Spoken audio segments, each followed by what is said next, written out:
Continuando, tendremos la primera ponencia internacional con el doctor Carlos Martínez Becerra, docente investigador de la Universidad Antonio Nariño de Colombia, quien se ha desempeñado como director de la Maestría en Ciencias Económicas, decano en la Facultad de Economía y coordinador Maestría en Protección Social, Universidad Santo Tomás. Es especialista en gestión y dirección de universidades públicas y privadas, especialmente en procesos de acreditación de alta calidad institucional y de programas. Docente investigador, Universidad Nacional, Pedagógica y Tecnológica de Colombia, ESAP externado, Academia Diplomática de San Carlos, profesor invitado de universidades de París, Brasil, Estados Unidos, Venezuela, Costa Rica, México y Argentina. Ha participado en megaproyectos de regionalización de la UPTC y de fronteras en la Universidad Nacional.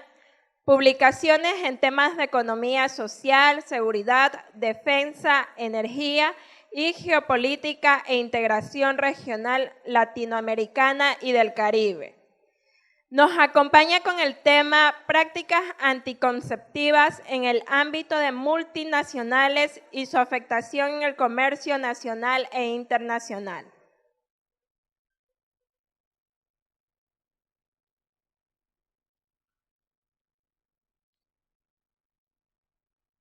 Bueno, en primer lugar, un saludo muy especial para los funcionarios de la Superintendencia de Control de Poder de Mercado del Ecuador, a los estudiantes de Economía, Derecho y Administración y a los empresarios de Esmeraldas, que es nuestra ciudad gemela de Tumaco en Colombia.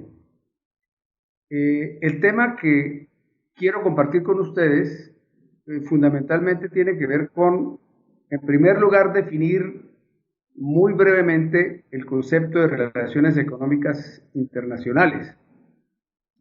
Y aunque tenemos muchas visiones de muchos autores que ustedes seguramente han revisado, hay que entender que las relaciones económicas internacionales se dan entre centros de decisión, entre centros de poder. Generalmente uno habla de comercio internacional cuando hay una relación de importación o de exportación de un país con otro, y por ser entre dos países uno ya califica eso como una relación internacional.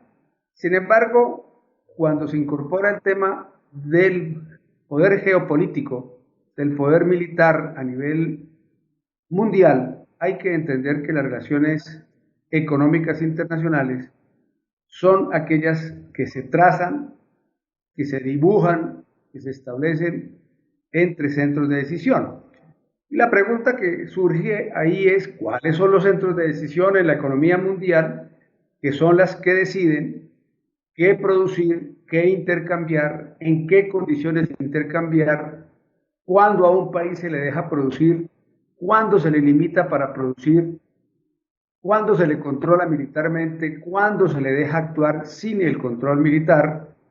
Entonces, ¿cuáles son esos centros de decisión? En primer lugar, hay que entender que los centros de decisión están fundamentalmente ubicados en el ámbito del poder de las empresas transnacionales. Uno podría pensar en primera instancia que el poder o la decisión del comercio internacional la toman los estados. Efectivamente, los estados son mecanismos, instrumentos que facilitan el proceso, pero hay que entender que las empresas transnacionales son un centro de decisión que incluso utilizan los estados para poder cumplir con su función de comercio y de ganancias en ese intercambio. Otros centros de decisión también pueden ser estados, especialmente estados poderosos, que hoy por hoy uno los ubica en el hemisferio norte, los ubica en el norte geográfico, aunque nosotros somos, el sur nuestro es nuestro norte. De todas maneras, hay que entender que los países que hoy dominan la economía mundial están ubicados fundamentalmente en el norte, Estados Unidos, Europa, especialmente como lo más conocido para nosotros. Entonces son estados, otros centros de decisión. Pero a veces también otro centro de decisión son las empresas transnacionales que se alían, que se suman a los intereses de ciertos estados transnacionales. Ciertos estados que naturalmente tienen un gran poder, que de ninguna forma se ubican solamente en su territorio delimitado como Estado nacional, sino que se ubican por fuera de su propio territorio. Estados Unidos, por ejemplo, decide hacer el aperturismo económico en el siglo XIX y a principios del XX, cuando se pregunta si ese gran país, con esa gran superficie, con esa gran capacidad económica, no es bueno que suprima el aislacionismo que tenía y haga aperturismo. ¿Cuándo hizo aperturismo Estados Unidos? Cuando tuvo capacidad de competir y dominar y empezar a dominar la economía mundial, y para eso se basó en un gran dominio del mar. El poder marítimo fue uno de los detonantes del poder de Inglaterra, del Reino Unido, pero también fue uno de los detonantes del poder de los Estados Unidos. Eso es un primer aspecto que quería mencionar, las relaciones económicas internacionales. Un segundo aspecto tiene que ver fundamentalmente con el libre cambio. ¿Hasta dónde existe libre cambio en la economía mundial? Uno se pregunta, ¿hay libre movilidad del capital? Posiblemente sí. Habría que ver si el capital tiene esa gran margen de movilidad, especialmente cuando se mueven en los paraísos fiscales. ¿Hay gran movilidad de la mano de obra latinoamericana? ¿Pueden entrar con facilidad a Estados Unidos, a Europa, etcétera? No, parece que no.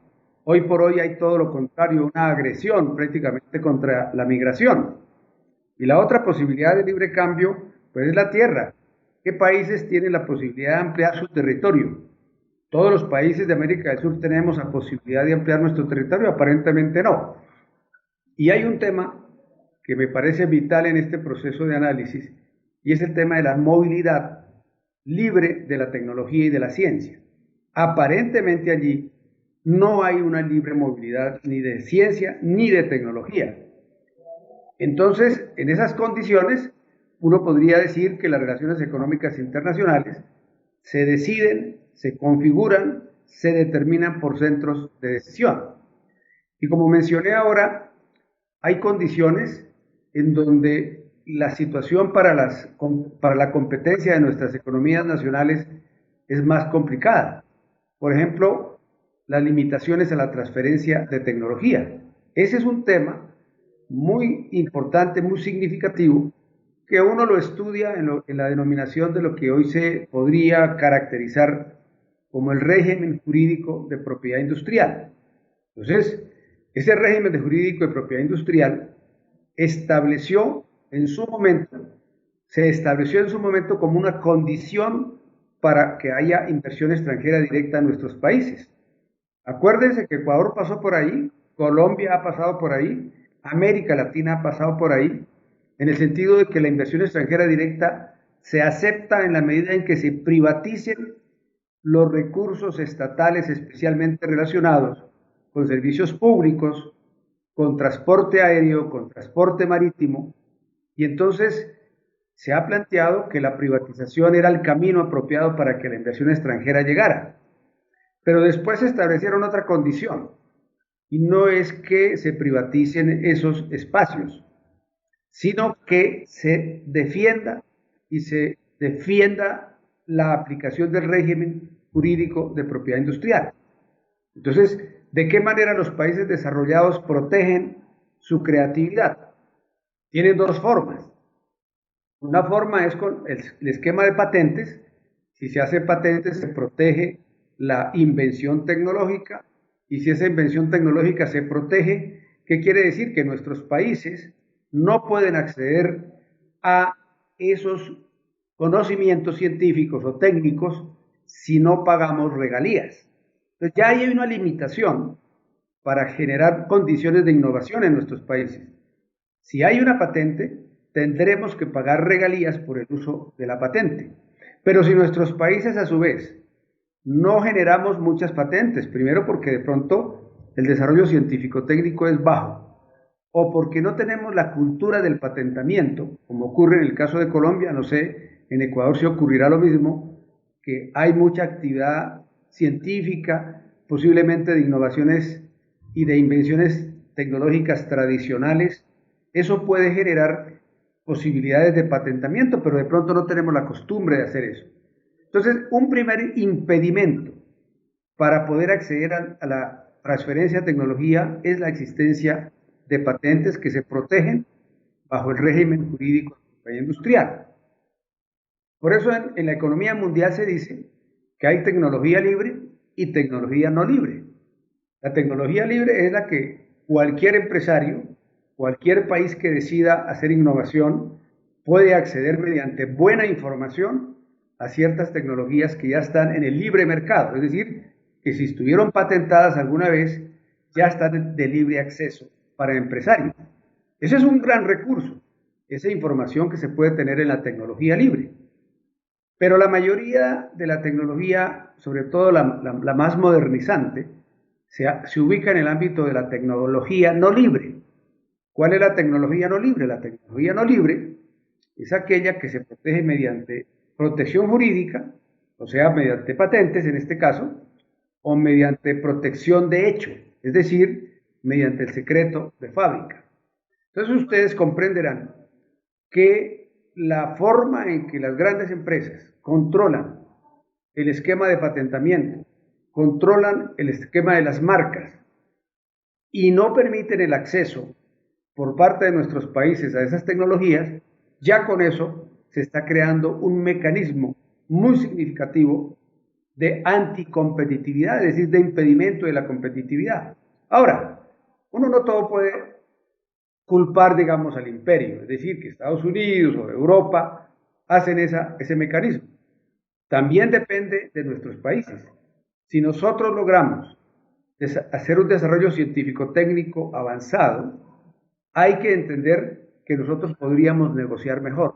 Si nosotros no tenemos desarrollo científico-técnico avanzado, negociamos en menores condiciones. Pero hay algo que es muy importante y que seguramente en Esmeraldas lo habrán discutido, lo hemos discutido también en Tumaco, de que hay mucha creatividad en nuestras comunidades indígenas, de nuestras comunidades negras, de nuestras comunidades campesinas y empresarios que tiene que ver con la tecnología tradicional. La tecnología tradicional también existe. A veces en el mercado mundial tecnológico pareciera ser que como existe una gran difusión y los medios de comunicación se encargan de solamente reconocer las tecnologías de punta, las cuestiones aeroespaciales, etcétera, pero se olvidan de las condiciones productivas locales de nuestra tierra, entonces hay desconocimiento a veces de la tecnología tradicional. Entonces, efectivamente, hay mecanismos de anticompetitividad por parte de las transnacionales y de los países poderosos, pero nuestros países también pueden hacer ejercicios significativos en ese desarrollo científico-técnico para poder tener una mejor capacidad de negociación. Yo creo que Ecuador ha sido un ejemplo para toda América Latina, no solamente en el ámbito de la infraestructura, que ha sido lo que uno podría llamar el milagro ecuatoriano, sino que ustedes han logrado también avanzar mucho en la universidad, en la calidad educativa. Ecuador tiene 16.000 personas haciendo doctorado, que supera en número a lo que Colombia tiene. Eso ya muestra una característica vital que necesitamos para nuestros países. Se necesita una política pública definida. Si no existe política pública definida y estratégicamente establecida, y dejamos que solo el mercado nos establezca las pautas, pues seremos cada vez más rehenes de esa condición de dominación de las empresas transnacionales. Entonces, este es un primer aspecto que quería mencionar muy rápidamente. Cada uno de estos temas de tecnología libre y de tecnología no libre, pues es muy amplio. Tal vez decir que las patentes generalmente tienen un tiempo de vigencia. En una época era 12 años, después pasó a 20 años, ahora pasó a 25 años, lo que es contradictorio con lo que es el concepto de la obsolescencia tecnológica, Las patentes cada vez más deberían tener menos tiempo de vigencia jurídica y darle más libertad para el acceso a tecnologías. Las marcas tienen una vigencia en promedio de 5 años, pero son renovables. Las patentes no son renovables.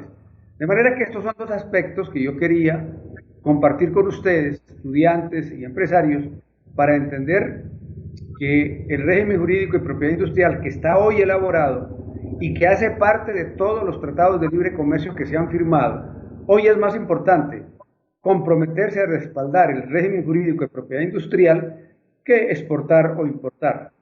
Esa es una condición que evidentemente limita las condiciones de competencia de nuestras economías. Un segundo aspecto, un tercer aspecto que quería simplemente dejar mencionado, es cómo el régimen de propiedad intelectual se asocia con el comercio y allí se establecen una serie de condiciones también limitantes que eventualmente nuestros países de pronto les queda con mucha dificultad posiblemente para poder competir. Entonces, por ejemplo, en el comercio mundial hay mecanismos de limitación, por ejemplo, los aranceles. Hay mecanismos de limitación como los contingentes. Pero hay otros mecanismos que se han ido creando alrededor de la OMC, la Organización Mundial del Comercio, que tienen que ver con limitaciones más relacionadas con aspectos sanitarios, por ejemplo.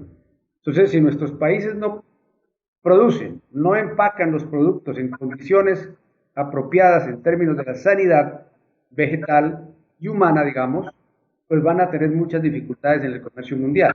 Este tema del régimen de propiedad intelectual relacionados con el comercio, por ejemplo, ¿qué han hecho para proteger la creatividad intelectual de nuestras comunidades indígenas de Ecuador o de Colombia o de nuestros países latinoamericanos? Al contrario, el espíritu de la propiedad universal y de la propiedad común que inspiran a nuestras comunidades indígenas, por ejemplo, no los preparan a ellos para proteger sus conocimientos, porque sus conocimientos, siendo tan milenariamente significativos e importantes, no los protegen y el régimen jurídico de propiedad industrial no los ha protegido, no se han creado mecanismos de protección y nuestras comunidades indígenas a veces se sienten totalmente desprotegidas e invadidas por muchos investigadores a nivel mundial. Por ejemplo, ustedes deben saber que el país que más conoce el bosque húmedo tropical del mundo es Holanda, y Holanda no tiene bosque húmedo tropical. Y en cambio nosotros que tenemos en la Amazonia toda esa inmensa riqueza, generalmente recibimos a estos investigadores internacionales, quienes eventualmente investigan, procesan su investigación, su conocimiento y lo envían a sus países de origen. Pero nuestras captaciones locales, ese conocimiento procesado y articulado, no lo logramos incorporar a nuestra riqueza nacional. Entonces, ese es otro aspecto que evidentemente tendríamos que ver cómo esas condiciones de los regímenes de propiedad intelectual a nivel mundial pueden afectar las condiciones de la economía local. Hay un aspecto que todos conocemos y que ustedes también conocen, estudiantes especialmente han debido estudiar en la última época, nos han dicho que sin tratados de libre comercio no podemos desarrollar nuestros países. Incluso nos han dicho algunas veces, exportar o morir, por ejemplo, lo han dicho aquí en Colombia. Y eso pues puede ser importante, pero los tratados de libre comercio tienen una característica importante, que son supraconstitucionales. En ese sentido, hay tratados de libre comercio en donde los que negocian pueden ser transnacionales o sus representantes, y de pronto uno va a revisar qué tan libre es ese tratado de libre comercio. Y aparentemente uno encuentra que esos tratados de libre comercio tienen de libre solamente el nombre, porque no son libres. No hay nada más agresivo que un mercado. Por ejemplo, cuando ustedes, el Estado ecuatoriano decide voy a expropiar esta casa o este territorio para hacer una vía importante para modernizar la economía ecuatoriana, habrá gente que dice, ese es un Estado que interviene, es un Estado autoritario. Pero en cambio, cuando el mercado es el que lo echa, lo saca a usted de su apartamento porque no lo pudo pagar o de su casa porque no lo pudo pagar, usted mismo se culpa de no haber sido capaz de pagar su apartamento o su casa.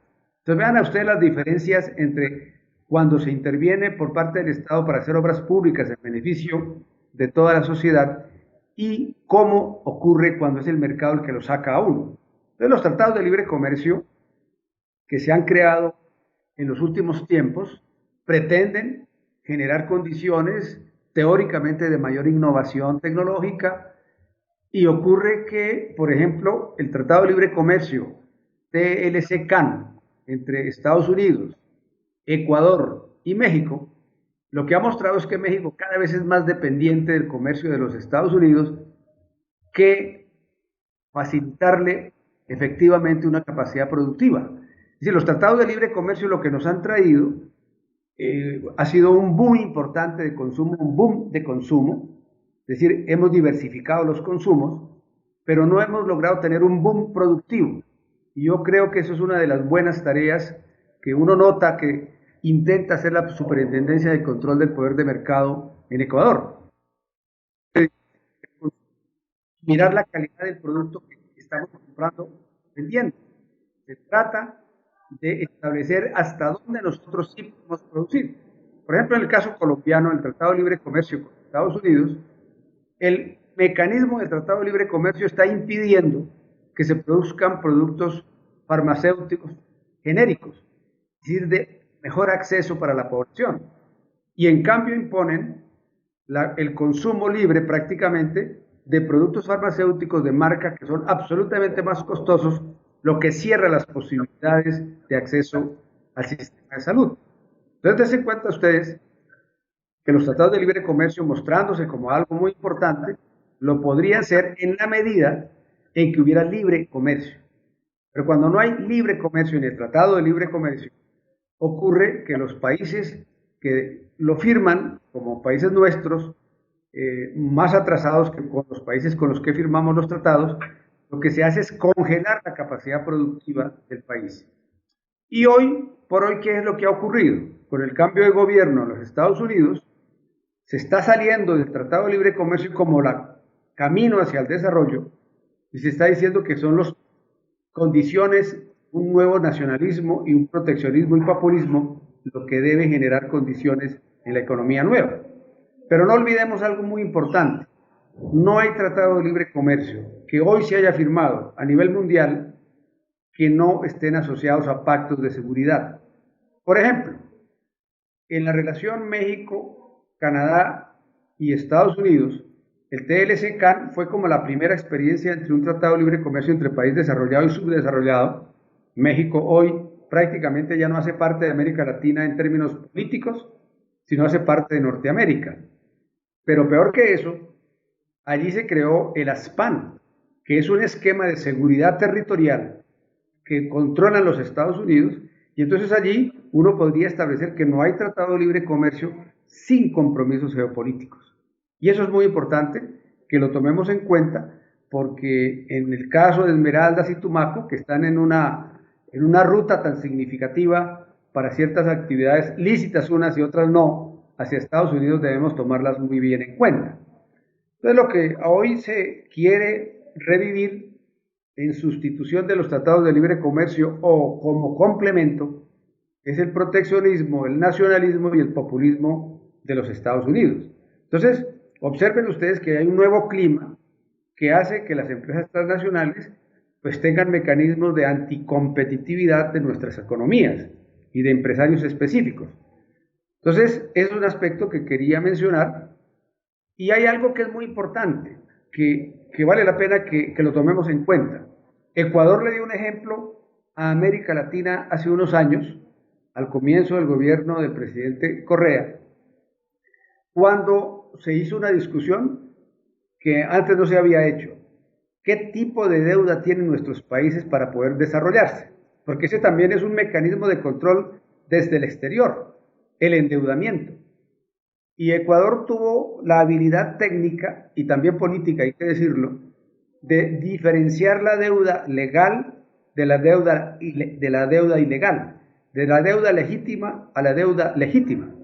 Porque cuando uno se endeuda y legítimamente uno incorpora ese endeudamiento en el crecimiento del país, pues digamos, es un crecimiento apropiado si se quiere, pero hay un grave problema y es que buena parte de muchos endeudamientos de los países de América Latina se generaron y crearon casi que la desolación en estos países y se crearon entonces la venta de esas deudas a precios casi de 0 pesos o de 0 dólares. Se vendieron esas deudas en estado de quiebra a estos países y luego los fondos buitre esperaron que madurara esa condición miserable para hacer cobros extraordinarios y prácticamente negociar con la miseria de estos países. Entonces los fondos buitre, hoy, por ejemplo, tuvieron una gran influencia en la caída del gobierno de Argentina, porque Argentina, con el gobierno que tenía, decidió, por ejemplo, renegociar la deuda con los fondos buitre en la misma condición que negoció la deuda con los deudores de buena fe. Sin embargo, la presión internacional del capital financiero y de los medios de comunicación, que no nos olvidemos, hoy son no solamente el cuarto poder, sino a veces el primer poder, lograron modificar las condiciones políticas de Argentina. Es decir, que el capital financiero no solamente es un prestador, un prestamista, es también un estabilizador o un desestabilizador de los países. Entonces, es otro aspecto que yo quería mencionar como aspectos de anticompetitividad de las transnacionales, del capital financiero, que es el más libre de los factores de la economía mundial, y la creación de condiciones en estos países. ¿Cuál es la discusión que hoy se tiene entre los países? Está bien que los países se endeuden, pero que la deuda no se pague con deuda, sino que la deuda se pague con condiciones de crecimiento económico. No es lo mismo que usted se endeude personalmente y pueda decir, yo tengo un empleo, tengo mis ingresos y pago de acuerdo con mi generación de ingresos, que cuando a usted le dicen, si usted tiene deuda, pague con otra deuda, usted queda después progresivamente expropiado de su propio recurso. Entonces, ese manejo del capital financiero internacional también ha creado condiciones muy significativas de anticompetitividad para nuestras economías. Y por ejemplo, ¿qué puede decir uno de la economía solidaria? Pues si hay un familiempresario, un pequeño empresario que produce, pero las tasas de interés que paga para poder producir son tan onerosas, tan elevadas, que usted no logra tener utilidades porque la utilidad se le va en el pago de la tasa de intereses, lo que usted va a generar es una desacumulación y posiblemente la pérdida de posibilidades de su empresa. De manera que los costos financieros, cuando un Estado como el ecuatoriano ha intervenido intentando regularlos, que es con mucha dificultad porque la regulación del capital financiero, especialmente aquel que se va a los paraísos fiscales para hacer evasión, cuando se van a controlar, generalmente los medios de comunicación intervienen para advertir que ese tipo de mecanismos no deben hacerse. Entonces, ese capital financiero sí tiene que ser controlado. Las tasas de interés tienen que ser controladas, de manera que los pequeños y medianos, las cooperativas, que tienen que organizarse para producir y generar ingresos, no pueden perder ese esfuerzo transfiriendo sus ganancias al capital financiero. También hay que pagar el capital financiero, pero deben quedar mecanismos para la acumulación de sus propias empresas. Hay un aspecto que finalmente quería mencionar y es el tema de la economía marítima. Esmeraldas seguramente, además de sus recursos energéticos importantes, tiene una gran vinculación con el ámbito marítimo. Pero la pregunta que a uno le queda es, bueno, ¿y nuestros países hacemos pesca artesanal? Seguramente los langostinos y toda esta producción entre Tumaco y Esmeraldas es de altísima calidad. Es cierto, pero ustedes se han preguntado en algún momento qué tanto Ecuador o qué tanto Colombia o qué tanto América Latina en general puede disfrutar de los espacios de las aguas internacionales. ¿No será que las aguas internacionales, que son muchas, que no pertenecen a ninguno de los países, sino que son internacionales, Allí los únicos que pueden explotar esas aguas son los grandes países, los más poderosos. Entonces, allí estamos perdiendo un ámbito de competitividad también en el ámbito marítimo. Claro, yo terminaría por mencionar que las condiciones de la economía marítima tiene varias posibilidades de análisis. Primero que todo, el transporte marítimo es el que explica en mayor medida el comercio mundial. Es decir, el comercio mundial se realiza por vía marítima en más del 90%. Entonces eso es muy importante. Por eso los países que han sido poderosos países, como Inglaterra en su momento, Reino Unido y después Estados Unidos, han entendido que controlar el poder marítimo es establecer las mejores condiciones del poder internacional. Y entonces uno tiene que estudiar el mar en superficie, que será para transporte de pasajeros, transportes de carga a granel, transportes de recursos energéticos, el petróleo, pero también existe la pesca, que es otro recurso importante, muy significativo, y hoy por hoy, claramente, con los desarrollos tecnológicos, los recursos estratégicos relacionados con energía, específicamente petróleo y gas. Entonces uno cuando ve el mar, no solamente puede y no debe tener solamente la visión de la pesca artesanal, que es tan vital para las economías nuestras de Esmeraldas y de Ecuador, y de pronto alguna pesca industrial más significativa, pero entendamos que el ámbito marítimo efectivamente puede ser de gran y importante y vital mecanismo de integración de todos los países de América Latina. A nosotros en América Latina y el Caribe nos falta tener políticas marítimas comunes. Lamentablemente no las tenemos. Europa las tiene con cierto éxito, pero a nosotros nos faltaría tener políticas marítimas mucho más, facilitando más las condiciones de vida de nuestros ciudadanos que están en esas fronteras. Con esto yo quería hacer algunas observaciones hasta dónde las condiciones de la economía mundial pueden crearle mecanismos de limitación en la competitividad a nuestras economías nacionales y de qué manera nosotros podemos, mediante la unidad de nuestros países, mediante la integración, tener una mayor capacidad de negociación. Nuestros países a veces nos los presentan como pequeños países, pero si los valoramos con los recursos estratégicos que poseemos, podemos hacer condiciones de negociación mucho mejores.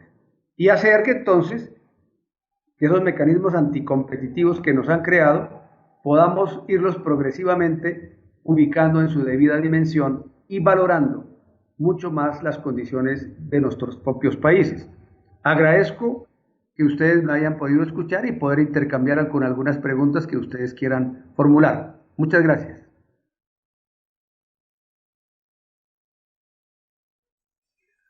Bueno, entonces agradecemos la intervención del doctor.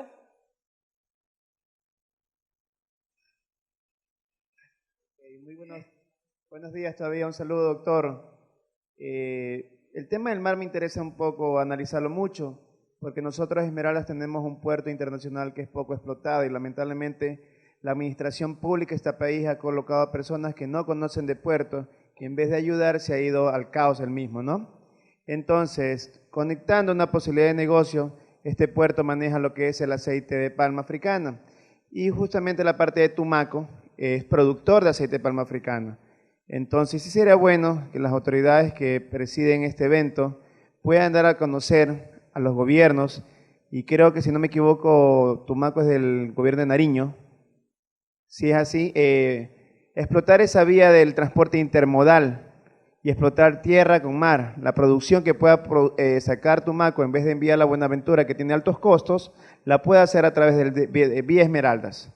A la vez sé que el gobierno va a concretar o ya está trabajando en el puente del río Mataje, que va a ayudar a esos temas, que se pueda exportar su producción colombiana a través del puerto de Esmeraldas.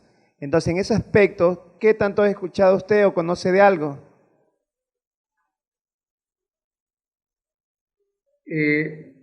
A ver, En relación con la pregunta y además propuesta, yo quería mencionar lo siguiente, es que en el caso colombiano, por ejemplo, se ha planteado la necesidad de generar la competitividad de nuestros puertos. Y una de las explicaciones que se han dado es que la competitividad la asocian a la privatización de los puertos. Y efectivamente uno no puede decir que la competitividad está asociada a la condición privada de los puertos, sino que está asociada a la innovación tecnológica, al cumplimiento de mecanismos ágiles de tramitación, por ejemplo, de procesos, y no necesariamente la condición pública o privada. Porque finalmente la condición privada, pues generalmente sí logra hacer cierto tipo de modernización, sin duda que sí, pero a veces ocurre que a veces pesa más el tema de las ganancias que se tengan que el impacto social que se tenga por la decisión de tener puerto estatizado o no. Y hay algo muy importante que usted menciona y es el tema del transporte intermodal o multimodal también como a veces lo califica uno, y es que nuestros países, yo no sé en el caso de Ecuador, cómo ha sido esa coexistencia pacífica entre transporte carretero y ferroviario y eventualmente marítimo, que es una combinación, y aéreo, que es una combinación vital para poder decir en un trayecto específico cuál es el costo mejor, no solamente en términos de precio, sino en términos ambientales. Mire que el transporte carretero en términos ambientales puede tener efectos negativos frente al transporte ferroviario y mucho más frente al transporte marítimo o fluvial, cuando existe la posibilidad de transporte fluvial. En el caso colombiano, aquí se decidió prácticamente utilizar para el transporte de carga en Colombia el transporte carretero. En el 76% es transporte carretero. El resto, cerca del 24%, es transporte ferroviario, pero para cargar el carbón que sale de la mina del Cerrejón al puerto. O sea que transporte ferroviario en Colombia no existe, propiamente dicho, sino que se ha optado por el transporte carretero, que es más costoso, que es más contaminante, y necesitamos también, con esa intervención que usted ha hecho, pensar en que los modos de transporte también definen no solamente costos, pero también definen articulación de comunidades que pueden contribuir al desarrollo de ese transporte. Ahora, los puertos, yo creo que Ecuador y Colombia deberíamos tener en cuenta dos impactos que ya son inminentes. El impacto de la ampliación del transporte del canal de Panamá, que se ha aumentado en 40% su capacidad de carga, pero no hay que olvidar, así sea a nivel académico, el ejercicio que nos debe llevar a ver cuál va a ser el impacto del canal de Nicaragua. Acuérdese que el canal del Suez y el canal de Panamá son canales que fundamentalmente son canales de tránsito, pues así siempre ha sido, interoceánico. Pero es que el canal de Nicaragua, como está proyectado, si es que se completa el proceso, es no solamente un canal de tránsito, sino un polo de desarrollo diversificado. Y entonces se cambia el concepto. Y eso va a afectar a nuestros puertos de Colombia y de Ecuador.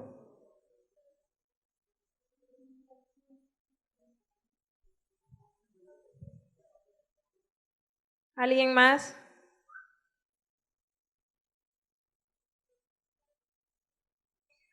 Bueno, ahora sí agradecemos la intervención del doctor Carlos Martínez Becerra, docente investigador de la Universidad Antonio Nariño de Colombia, quien nos acompañó con el tema Prácticas anticompetitivas en el ámbito de multinacionales y su afectación al comercio nacional e internacional.